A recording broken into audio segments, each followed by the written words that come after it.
Paz do Senhor, irmãos. Vamos fazer uma oração antes de começar a palavra. Senhor Deus, Senhor Jesus, obrigado pela oportunidade de ministrar a Tua palavra no dia de hoje, desse encargo. Que, Senhor, Teu Espírito Santo use a minha boca e que eu fale aquilo que a Tua palavra, a Tua igreja. Que, Senhor, mais do que as palavras, que seja o Teu Espírito falando e revelando ao coração de cada um dos que estão presentes no dia de hoje. Nós damos graças a Ti, Senhor Deus amado, e louvamos o Teu santo nome. Que essa palavra, Senhor Deus amado, de acordo com aquilo que Tu queres, a Tua igreja, que eu possa falar aquilo que Tu pretendes, Senhor Deus amado. Amém. Então, irmãos, o pastor Helder está em viagem e eu fiquei incumbido de trazer a palavra no dia de hoje. Embora ele não esteja aqui presente, ele está com certeza vendo a live aqui. Depois, terminar o culto, todo mundo passa na frente da câmera, dá um tchauzinho para ele, que com certeza ele deve estar bem animado. No dia de hoje, eu estava pensando, ele falou para mim ontem que eu teria que pregar hoje. E eu fiquei pensando, o que eu posso trazer à igreja? Que palavra eu posso pregar à igreja? E eu fiquei pensando nessa oportunidade, não é toda semana que eu prego, então o que eu poderia falar de mais interessante, de mais importante para a igreja? Como não desperdiçar essa bala que eu tenho aqui para poder falar à igreja? E eu fiquei pensando, tentei relembrar da história como um todo, da história da igreja como um todo. E só para situar a gente, porque às vezes a gente, como tem o hábito, nós cristãos, de ler a Bíblia todo dia, às vezes as coisas que a gente lê da Bíblia parece que aconteceram ontem ou semana passada. Porque a gente fala de Jesus como se fosse um amigo nosso que a gente viu há pouco tempo atrás e começa a descrever a cada dia. Mas só para contextualizar do ponto de vista histórico, porque já faz mais de 2000 anos que isso aconteceu.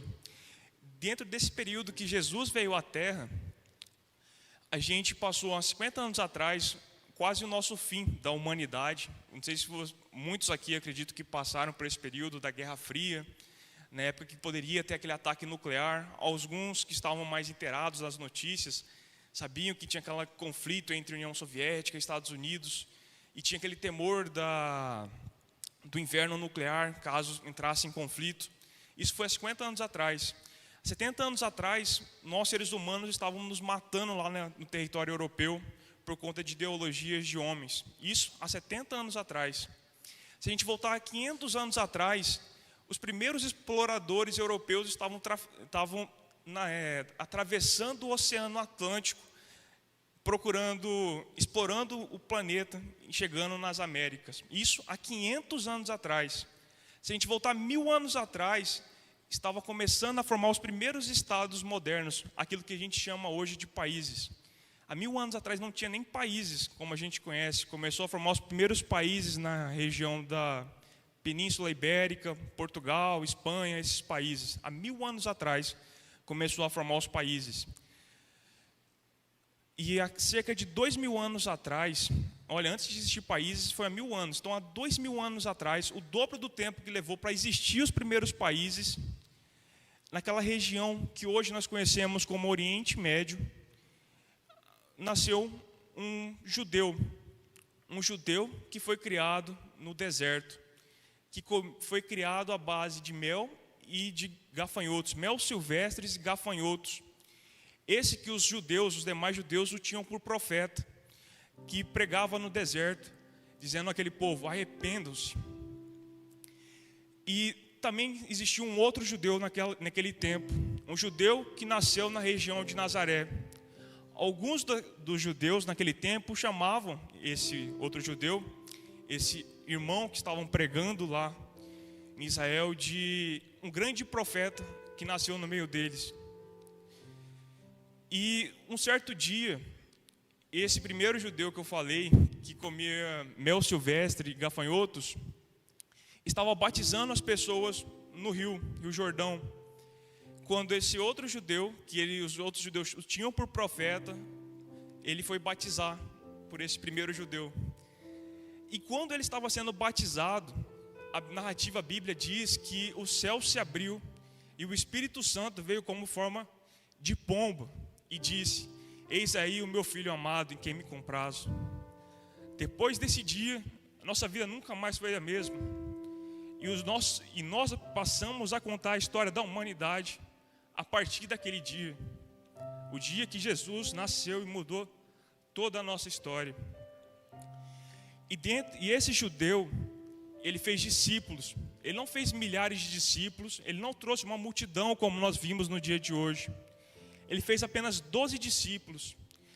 E esse judeu que nós temos o prazer de chamar de Cristo, o nosso Deus, ele fez 12 discípulos, sendo que um o traiu. E desses 12 discípulos que se esforçaram muito, aprenderam, arriscaram suas próprias vidas, muitos morreram nessa jornada. Todos eles foram morrendo, fazendo discípulos, edificando a casa de Deus, a igreja de Deus, o corpo de Cristo, naquela região do Oriente Médio, espalhando pela Ásia Menor, pela Europa, e crescendo a palavra de Deus, se esforçando e pregando o Evangelho. Até que todos aqueles que conviveram com Jesus, com o nosso Cristo, acabaram morrendo. E sobrou um último que ficou. O nome dele era João. E João pregava nas igrejas que tinha edificado naquelas regiões. E nos fins da idade de João, quando ele estava já avançado em dias, ele acabou sendo preso. E ele foi extraditado. Ele saiu do continente e foi preso numa ilha de Patmos. E dizem que nessa ilha de Patmos, ele conseguia olhar através do mar e ver essas igrejas que ele tinha edificado, que ele tinha pregado, que ele tinha se dedicado, que ele tinha construído e pregado o Evangelho por todas essas igrejas. E certamente João devia estar aflito, preocupado, mas não uma preocupação em termos de ansiedade ou de nervosismo, como muitas vezes a gente vê hoje em dia, pessoas preocupadas com o comércio que tem sido edificado na casa de Deus. Mas a preocupação dele era com os filhos, com tudo aquilo que ele ouviu de Jesus. Se aquilo tudo acabaria ali, ele, o último profeta, se a igreja de Deus permaneceria firme, ou se daria ouvido aos espíritos enganadores, que inclusive, imediatamente à morte de Jesus na cruz, já havia engano sendo introduzido. A gente pensa, depois de 2000 anos vai ter engano, mas é um erro nosso. Imediatamente após Jesus morrer, ou até durante a morte de Jesus, na vida de Jesus, o engano já era introduzido no meio da igreja. Mentiras, falácias e coisas do tipo sendo continuamente disseminado no meio da igreja. E João, na ilha, talvez olhando para aquela igreja, com uma preocupação fraternal, pensando: o que será que vai acontecer da igreja de Deus? Será que eles vão permanecer íntegros até o fim? Será que eles vão permanecer firmes até o fim? E isso o preocupava. E esse irmão João, enquanto estava na ilha de Patmos, Deus deu a ele uma revelação que está hoje escrita na Bíblia, no livro de Apocalipse. Foi a revelação que Deus deu a João. E dentro das profecias que foi dado a João no livro de Apocalipse, uma delas que me chama a atenção é o que está em Apocalipse 18. Apocalipse capítulo 18, o último livro da Bíblia. Os outros livros da Bíblia são interessantes, porque são coisas que nós temos que carregar no nosso coração. Mas Apocalipse é uma coisa que a gente tem que carregar na nossa mente, porque ele é um livro que profecias, coisas que vão acontecer. E nem todas as profecias são claras no primeiro momento. Então a gente tem que analisar cada uma delas, conhecer o tempo e o modo com que as coisas estão se desenvolvendo no mundo, para a gente ter um coração que tem capacidade de discernir as coisas de Deus. Porque se nós não vigiarmos, se nós formos dormentes como aquelas virgens que esperavam o noivo chegar, e 5 delas eram prudentes e 5 não eram prudentes, nós temos a opção de sermos negligentes e quando Jesus vier, quando Deus vier, nós sermos achados despreparados, dormentes, negligentes com as coisas de Deus, ou nós temos a opção de ser como as 5 virgens prudentes, que estavam atentos às coisas de Deus que estavam acontecendo, que não eram negligentes às coisas de Deus. Então nós precisamos analisar toda a Bíblia, mas também ter cuidado com aquilo que diz em Apocalipse, para a gente não ser pegado desprevenido com as coisas de Deus. Em Apocalipse 18 me diz uma coisa interessante, vamos ler os primeiros versículos. Ele diz: e depois dessas coisas, depois porque ele tem toda uma narração, e depois dessas coisas vi descer do céu outro anjo, que tinha grande poder, e a terra foi iluminada com a sua glória. E clamou fortemente com grande voz, dizendo: caiu a grande Babilônia, e se tornou morada de demônios, e abrigo de todo espírito imundo, e refúgio de toda ave imunda e aborrecível. Porque todas as nações beberam do vinho da ira da sua prostituição, e os reis da terra se prostituíram com ela. E os mercadores da terra se enriqueceram com a sua abundância de suas delícias.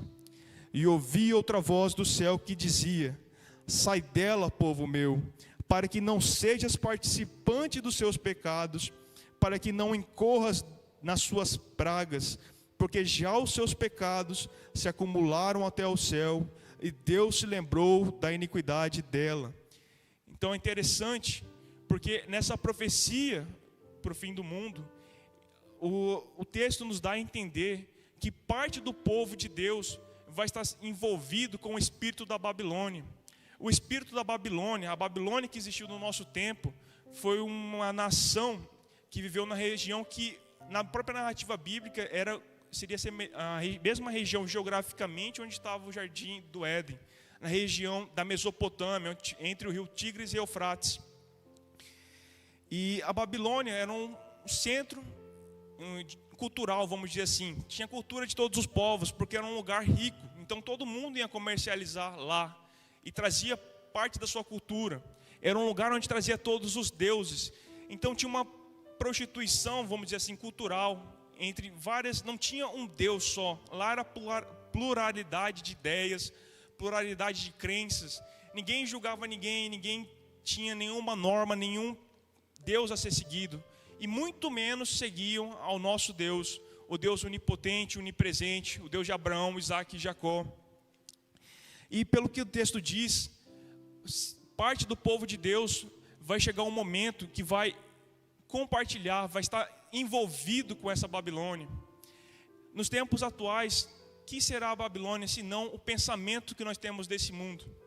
Se a gente parar para pensar, todas as normas que a Bíblia nos diz de a família ser edificada pelo homem e pelo cabeça, dirigida pelo homem, edificando a família como a mulher e os filhos,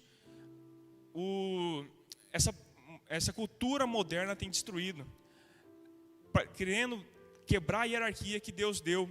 E uma coisa muito importante nas coisas de Deus, que as coisas de Deus não são feitas de qualquer maneira. As coisas de Deus são feitas por pilares, e esses pilares não são feitos para serem questionados, são feitos para serem seguidos, para aqueles que creem.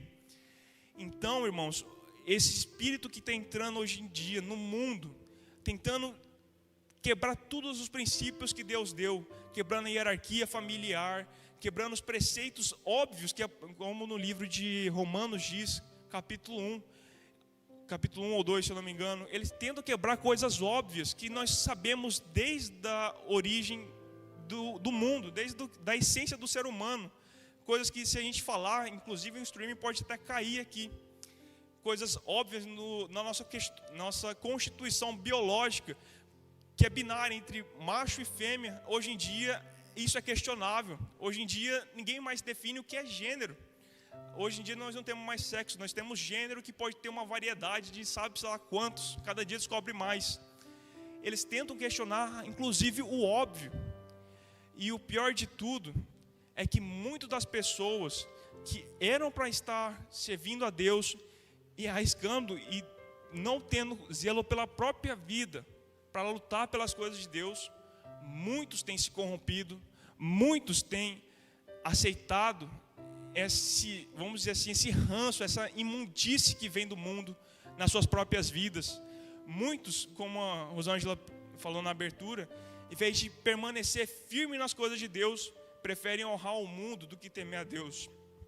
Então, eu acredito que isso que está falando no Apocalipse 18 é o estado com que a igreja, não que ela esteja totalmente, mas ela está caminhando. Nós estamos num processo para chegar nisso. Cada vez mais a palavra de Deus se torna mais rara. Por quê? Porque as pessoas estão acostumadas ao quê? A serem entretidas.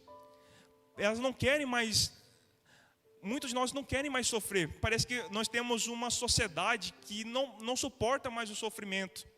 Nós estamos habituados a ter nosso ego massageado, a gente não ouve mais o contraditório, é sempre uma passação de mão na cabeça, tentando ser o mais cuidadoso possível. E ninguém mais zela pela palavra de Deus, ninguém mais zela pelo cuidado das coisas de Deus, pela santidade, pelos princípios que Deus nos mandou zelar, desde a fundação do mundo. Irmãos, e como a Bíblia está falando que isso vai acontecer, então sai deles, sai do meio desse povo. Isso ele fala para a igreja. Talvez aqui para nós que vivemos nessa cidade, Cuiabá, talvez a gente tivesse igrejas que nós sabemos que estão todas contra a palavra de Deus, umas que ignoram toda a Bíblia por conta de defender prosperidade, outras pessoas que estão tão cegas em buscar o seu bem individual, que praticamente ignoram toda a Bíblia. Parece que tudo que leem para confirmar aquela mentira que eles têm no coração. Em países europeus, praticamente não tem mais a palavra, não tem mais igrejas. E as poucas que tem, não tem a palavra de Deus sendo ministrada. O crescimento do islamismo nos países europeus cresce vertiginosamente. O ateísmo cresce vertiginosamente. E o que aconteceu de errado nessas igrejas? Foi deixar e permitir, negligenciar, deixar que o mundo entrasse. E o mundo não entra fazendo, escancarando. Ele entra com a aparência de boas ideias. O que o mundo quer? O mundo quer diversão. Então, irmãos, vamos ser mais espertos. Vamos oferecer diversão para a gente tentar buscar o mundo.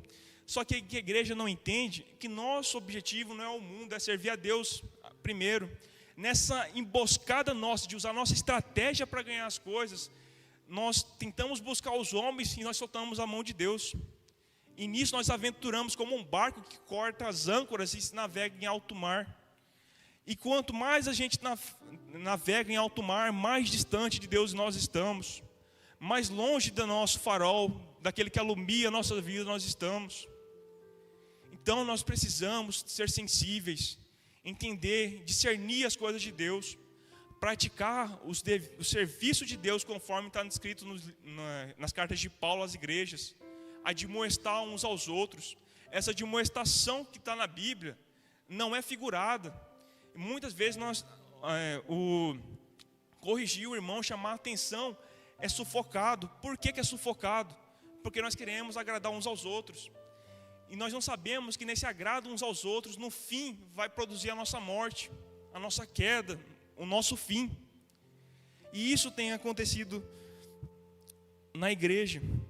Se a gente voltar e entender como que foi no princípio, a gente sempre tem que ter isso. A gente sempre tem que olhar no princípio para entender as coisas, as instruções. É interessante que com o tempo é comum nós perdermos nosso referencial inicial. Se a gente deixar, por exemplo, a igreja aqui, tem um gramado aí na frente. Se nós passarmos um mês sem cuidar daquele gramado, ele continua bonitinho? O mato cresce. Se nós deixarmos 2 anos, já começa a crescer algumas árvores lá.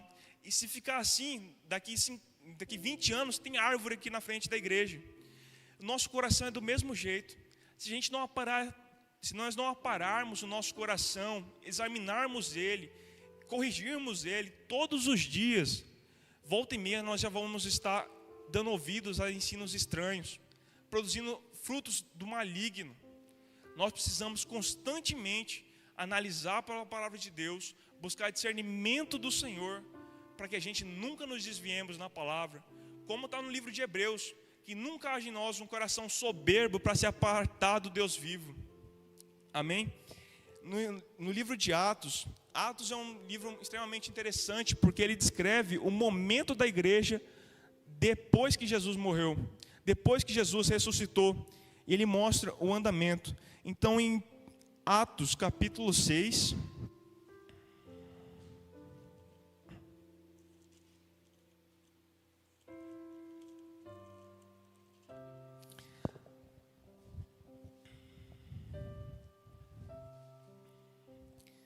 a Bíblia fala sobre a instituição dos diáconos.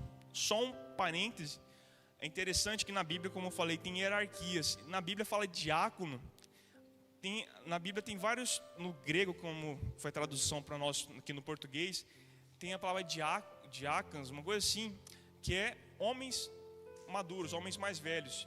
E tem a diaconis, eu provavelmente estou errando o termo em grego, mas é mais ou menos isso, que é mulheres mais idosas. Mas a palavra diácono no grego, ela é uma palavra que não tem o feminino. A função do diácono é uma função dos homens. Muitas vezes as coisas de Deus continuam sendo negligenciadas, é porque nós não seguimos princípios. Como tem diversas pregações, uma muito interessante que eu vi, é porque falta homens na casa de Deus. Faltam homens que se levantem e tomem a responsabilidade, muitas vezes de abrir mão dos seus próprios prazeres para lutar as causas de Deus.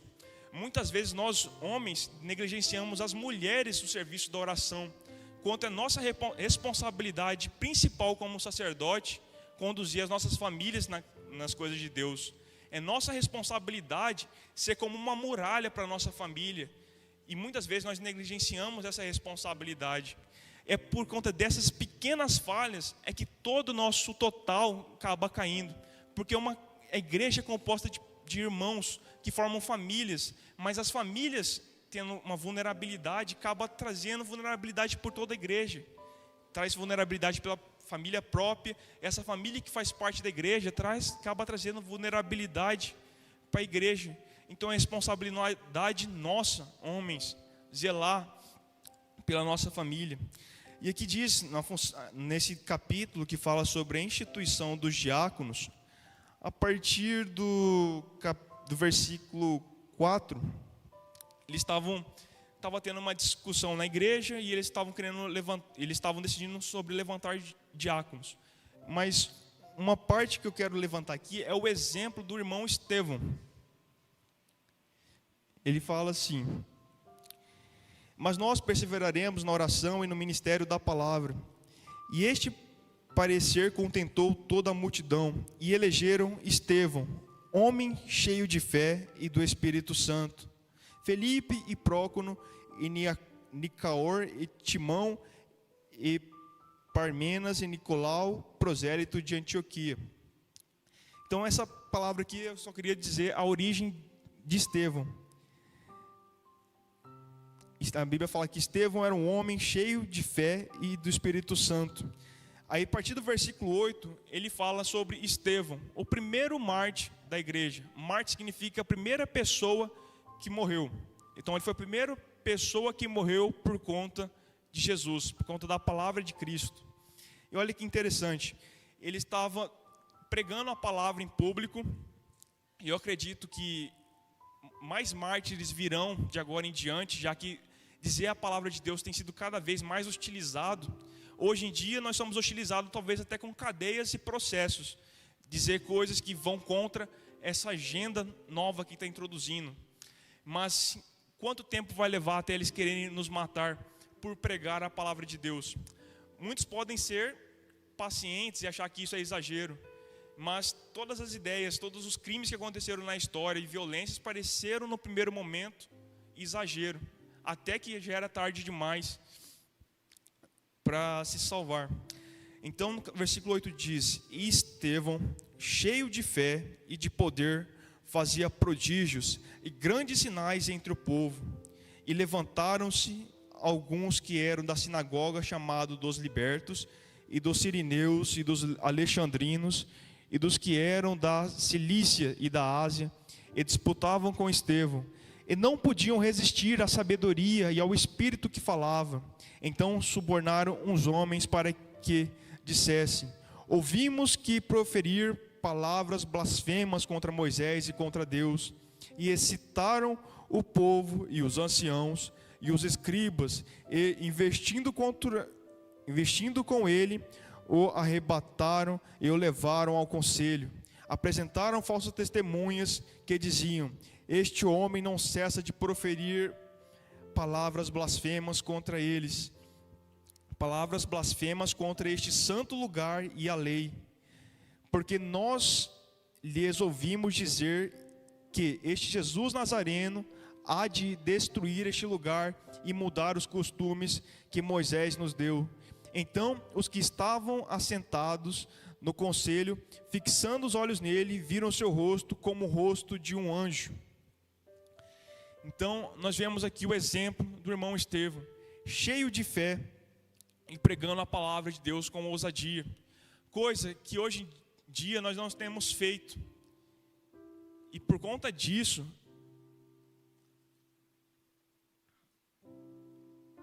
muitas vezes a palavra tem sido tornada cada vez mais escassa.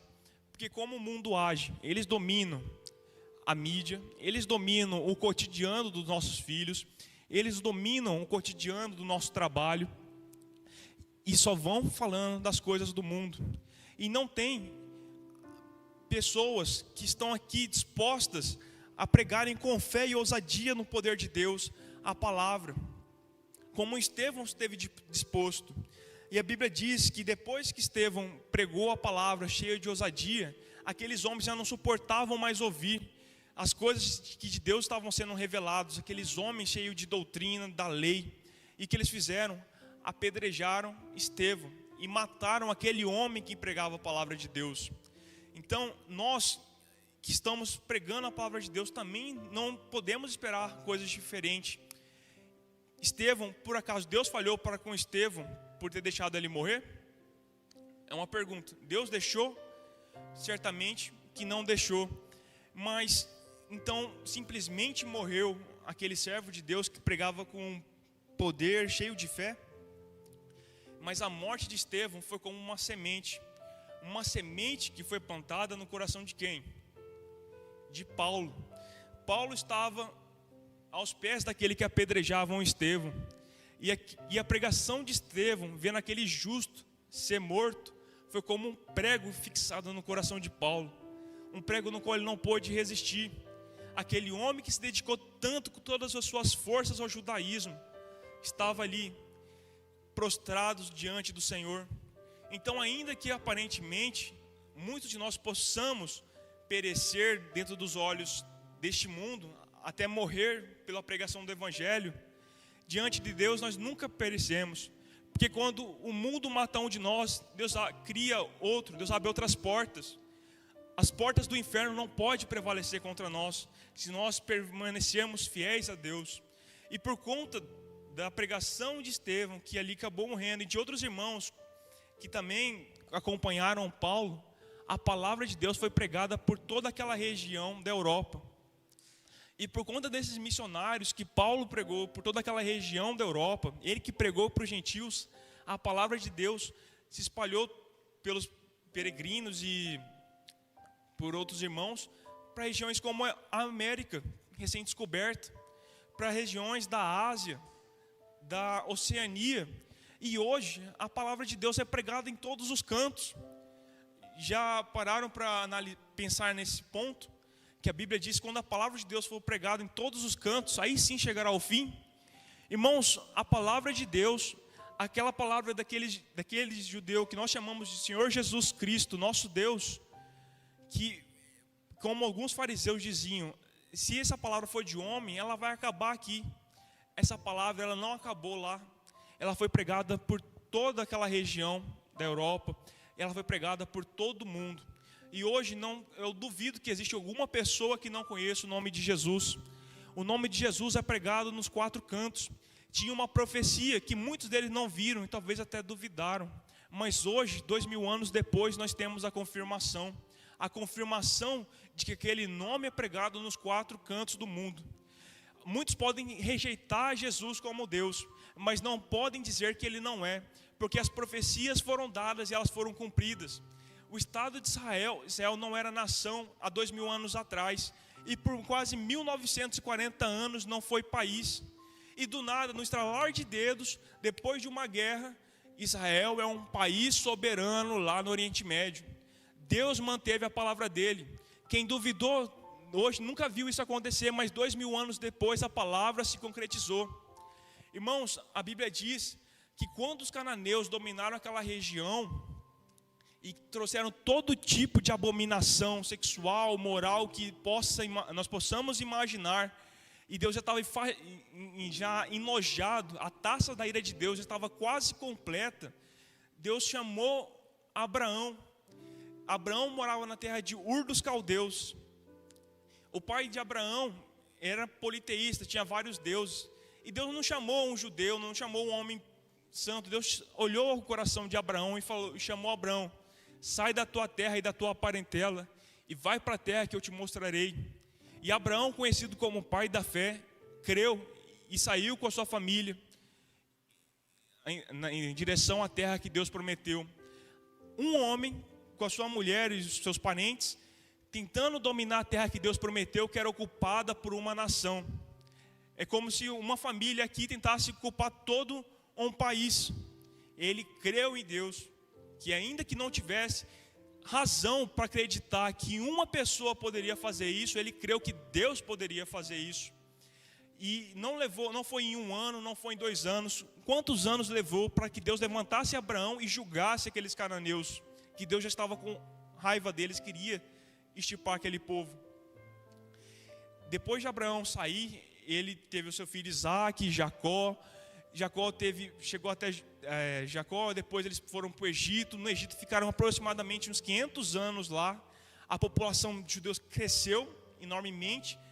Saíram daquela região, passaram pelo deserto para aprender o quê? Aprender a confiar em Deus. Está em Deuteronômio capítulo 5 ou 8, se eu não me engano. Para te dar a entender que nem só de pão viverá o homem, mas do que sai da boca de Deus. E aquele povo aprendeu que não é por força nem por violência, mas é pela palavra de Deus que a gente vence guerras, que a gente derruba muralhas. E foi isso que ele descobriu. E eles entraram naquela terra de cananeus. Os cananeus não tinham coragem de enfrentar eles. Eles levantaram profetas, como foi pregado as semanas atrás, sobre Balaão, para profetizar contra, porque eles estavam morrendo de medo do povo de Deus. Um povo que passou pelo deserto, estava fraco, possivelmente fraco, cansado. Mas aqueles cananeus, por conta do poder de Deus, vendo aquele povo vir, estava morrendo de medo deles. E o povo de Deus, nas guerras que eles fizeram, eles eliminaram completamente aqueles cananeus com a sua doutrina imunda. Deus julgou aqueles homens 500 anos depois, mas para Deus quanto é muito tempo? Deus vai julgar esse mundo que nós vemos hoje. Não pode não ser hoje ou amanhã, mas Deus vai julgar. Deus vai vir salvar a sua igreja. É tempo daqueles que decidirem para qual senhor eles servem. A Bíblia fala que tem 2 senhores, Deus e a Mamon. E nós temos que decidir em qual Deus está o nosso coração. Elias fez essa pergunta para o povo de Deus, enquanto eles estavam cultuando o Deus Astarote, se eu não me engano. Então Elias perguntou para aquele povo: por que cocheareis entre 2 senhores? Se o Senhor é Deus, segui. Se é Astarote, segui-o também. Se eu não me engano, acho que é o nome de outra entidade lá, mas é entre o Senhor e o mundo. Vocês têm essa decisão que nós temos que tomar. Não é tomar essa decisão para vir aqui na igreja e falar: irmão, eu estou seguindo isso. Ou para falar: eu estou tomando essa decisão porque eu não quero ir para o inferno. É uma decisão particular entre você e Deus, entre eu e Deus. A que Deus nós queremos servir? Irmão, isso não é fácil. Isso não é fácil. Tem uma palavra, se não me engano, no final de Esdras ou de Neemias, que é quando o povo volta do cativeiro da Babilônia, 70 anos. E aqueles homens, porque ficaram 70 anos presos no cativeiro, eles acabaram afrouxando algumas regras. Eles casaram com mulheres que não eram judias, coisa que era contrário ao que Deus mandou. Deus mandou o quê? Casar com o próprio povo judeu. Por quê? Embora até Neemias fala isso, Salomão, sendo amado de Deus, mas as mulheres estranhas corromperam o coração dele. Então eles tinham esse mandamento, não casar com mulheres estranhas, e eles fizeram isso. E a Bíblia fala que para purificar o povo, ele teve que despedir as mulheres, os casamentos que ele tinha contraído com pessoas, com as mulheres que não eram judias. Você acha que isso é fácil? Eu imagino que qualquer um não vai achar isso nem um pouco fácil, porque certamente ele amava as esposas dele, eles amavam os filhos dele, e eles chegaram no momento entre ter que decidir, ser fiel a Deus ou ser fiel ao meu coração. Certamente foi uma decisão muito difícil deles, um pai ter que deixar a sua mulher que ama e os filhos, mas eles tinham uma responsabilidade, eles tiveram que seguir, e seguiram em prol das coisas de Deus. Nenhuma das nossas decisões que nós vamos ter que tomar, os nossos sacrifícios, as nossas fardos que nós temos que carregar, são fáceis, mas são decisões que nós devemos fazer, nós temos que tomar. Como a Bíblia diz, cada um tem que carregar a sua cruz. E o que seria a nossa cruz, se fosse algo fácil? A nossa cruz é o quê? Sair 6 horas da noite e vir à igreja? Isso é a nossa cruz? A cruz não foi leve para Jesus, nem fisicamente e nem espiritualmente. Ele teve que carregar aquela cruz. E qual que é a nossa cruz? Deixar de assistir um jogo de futebol? Deixar de sair com os amigos? Isso lá é cruz? Ou a nossa cruz está muito mais leve do que muitos carregaram? Conta a tradição bíblica que Isaías morreu cerrado ao meio. Quantos foram mortos? No livro de Hebreus é muito interessante. Em Hebreus 11, que geralmente a gente usa como texto base para descrever os efeitos da fé, mas eu gosto de atentar, os irmãos acompanharem comigo, o finalzinho dele, que ele fala dos heróis da fé, para a gente ter uma noção do que a gente, de quão pouco a gente nos dedicamos às coisas de Deus, ou estamos dispostos. A partir do versículo 32, 11:32, olha só que interessante.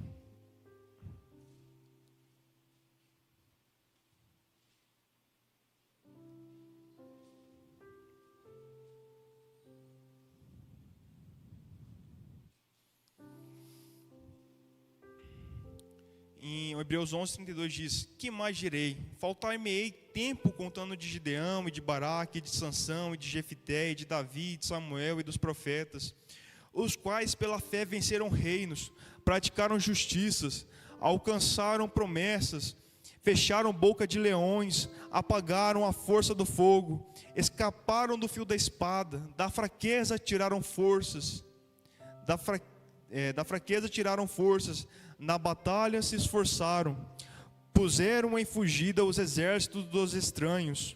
As mulheres receberam pela ressurreição os seus mortos. Uns foram torturados, não aceitando o seu livramento, para alcançarem uma melhor ressurreição. Outros experimentaram escárnios e açoites, até cadeias e prisões. Foram apedrejados, cerrados, tentados, mortos a fio de espada. Andaram vestidos de pele de ovelhas e de cabras, desamparados e aflitos e maltratados, homens no quais o mundo não era digno, errantes pelos desertos e montes e pelas covas e cavernas da terra. Todos estes, tendo testemunho pela fé, não alcançaram a promessa, provendo Deus alguma coisa melhor a nosso respeito, para que eles sem nós não fossem aperfeiçoados. Então aqui a gente vê o que esses irmãos não suportaram em prol da palavra de Deus. Sabe o que isso me faz concluir? Parece que para eles o valor da palavra é muito maior do que para nós. Porque qualquer coisa mais valiosa que vocês têm, nós mesmos dizemos isso, nada é mais valioso do que a nossa vida ou do que o nosso tempo. Eles, pela palavra de Deus, deram a vida deles, que então, pela conclusão, é que é a coisa mais valiosa. Mas e nós, que nós damos? Algumas horas por semana? Nem isso nós não damos, nós não abrimos mão de muita coisa. Talvez a palavra de Deus para nós não é tão valiosa. Provavelmente é isso que Deus vai considerar no dia do julgamento. Esse é o valor que você deu para o sangue do meu filho? Esse foi o valor que você deu para a salvação que eu preparei? Porque alguns de nós podemos pensar, nós somos pessoas boas, a salvação é nossa. Será que a salvação é nossa? Quando Adão pecou, todos nós estávamos debaixo da ira de Deus. Porque Adão simboliza nós, homens, entregados aos nossos próprios prazeres. Todos nós somos culpados, todos nós pecamos. Não pecamos contra o nosso próximo, eu não xinguei ninguém aqui, não provoquei ninguém, mas nós pecamos contra Deus. E nosso coração, por ser tão duro e tão insensível às coisas de Deus, nem percebemos o mal que nós fazemos nas nossas atitudes, porque muitos de nós, como judeus, nos fazemos tardios para entender as coisas de Deus. Nós não temos muitas vezes sensibilidade para discernir as coisas de Deus, e por isso muitas vezes nós nem nos achamos culpados, porque a gente não tem nenhuma importância por aquele que morreu por nós. De que juízo vocês acham que quem negligencia o sangue de Deus merece? Se alguém bater no filho de outra pessoa aqui, eu acredito que qualquer mãe ou pai virá furioso para tentar lutar e proteger o filho. E nós, cujo Filho de Deus morreu na cruz por nós, nós zombamos dele com essa vida que nós temos. Nós muitas vezes não tomamos partido por Jesus. Muitas vezes a gente vê vídeo na internet de alguém apanhando alguém mais fraco e ficamos indignados, vontade de nós mesmos de ir lá e brigar. Mas e por Jesus? Como fala em Isaías, ele foi como uma ovelha que não tinha culpa. Ele morreu em nosso lugar. E o que nós fazemos para ele? O que nós fazemos por Jesus?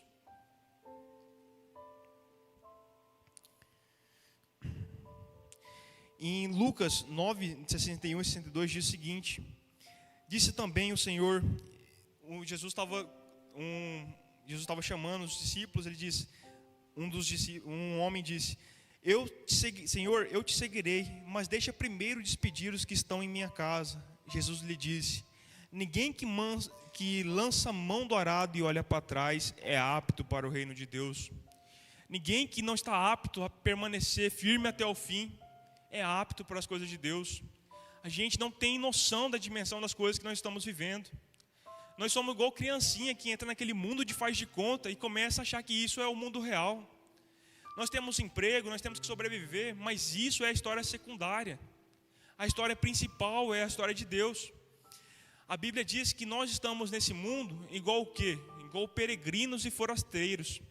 Um peregrino, alguém que aluga uma casa por acaso, constrói um sobrado na casa alugada. Alguém aqui constrói forro de gesso e coloca porcelanato, coloca ar-condicionado na casa alugada, que você não vai receber nada em troca, que você não vai permanecer nela. Ninguém faz isso. Mas porque nós estamos tão presos nesse mundo, tão presos em nos agradarmos, tão presos em termos o melhor dessa terra. Parece que nosso coração, que era só uma viagem momentânea nesse mundo, parece que se tornou a nossa vida. E parece que nós estamos dispostos insanamente de largar a mão da eternidade em troca de alguns anos nesse mundo. É isso que parece que nós nos tornamos. Nós não podemos largar a mão depois de ouvir a palavra de Deus. O mundo que está aí fora, boa parte desse mundo, eles desprezam as coisas de Deus e eles vão receber no seu devido tempo a justiça de Deus. Deus não precisa recompensar o mal imediatamente. Nós somos seres humanos, nós quando sofremos algum crime, a gente quer ver a justiça sendo feita quando?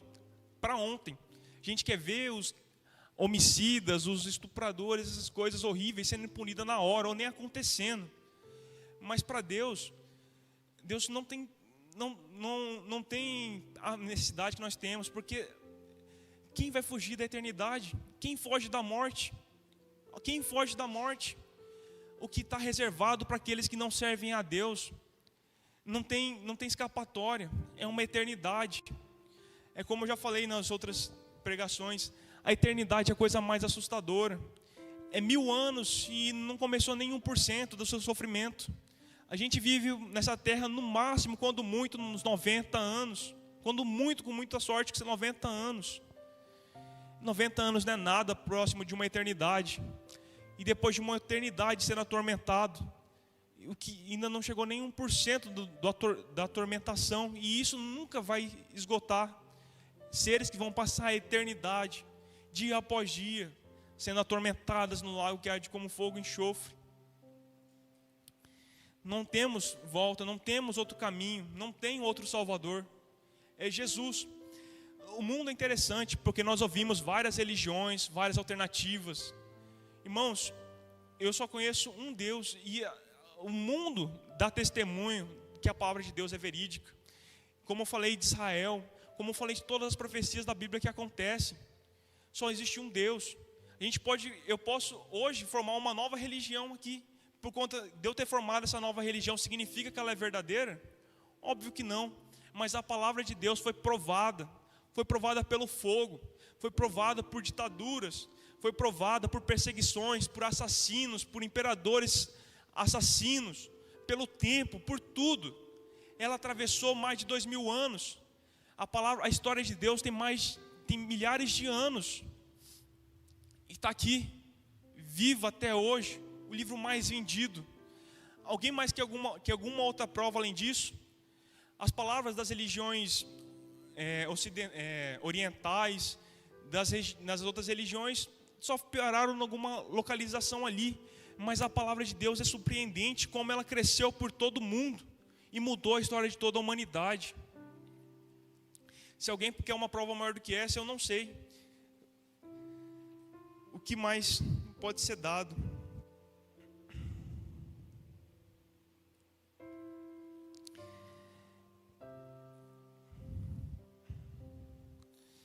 No livro de Lucas 10, 38 ao 42, a Bíblia diz: caminhando Jesus e os seus discípulos chegaram a um povoado onde certa mulher, Marta, o recebeu em sua casa. Maria, sua irmã, ficou sentada aos pés do Senhor, ouvindo-lhe a palavra. Marta, porém, estava ocupada com muito serviço. Aproximando-se dele, perguntou: Senhor, não te importas que a minha irmã me tenha deixado sozinha com um serviço? Dize-lhe que me ajude. Respondeu o Senhor: Marta, Marta, você está preocupada e inquieta com muitas coisas. Todavia, apenas uma coisa é necessária. Marta escolheu a boa parte, e essa não lhe será tirada. Irmãos, todos nós estamos aqui, ouvindo a mesma palavra, conhecendo cada dia mais as maravilhas do mesmo Deus. Qual dos exemplos a gente vai querer seguir? Maria sabia muito bem das responsabilidades dela, mas ela sabia que a palavra de Deus era mais importante, e ela ficou ali atenta. Marta não estava errada, ela tinha uma responsabilidade, ela estava tentando servir as coisas de Deus. Ela estava errada em tentar ajudar ali o povo? Não estava errada. Mas nós devemos muitas vezes tomar decisões. Não é porque é ruim, às vezes é até uma coisa necessidade nossa. Nós precisamos trabalhar, precisamos. Mas nós devemos escolher a boa parte. A nossa vida, nós temos quantas vidas? Nós só vamos ter uma. E depois dessa é o juízo. Qual parte nós vamos escolher nessa vida? Só temos uma chance. Nós não temos outra oportunidade. Muitas vezes a gente vê jovens arriscando a vida como se fosse uma vida infinita.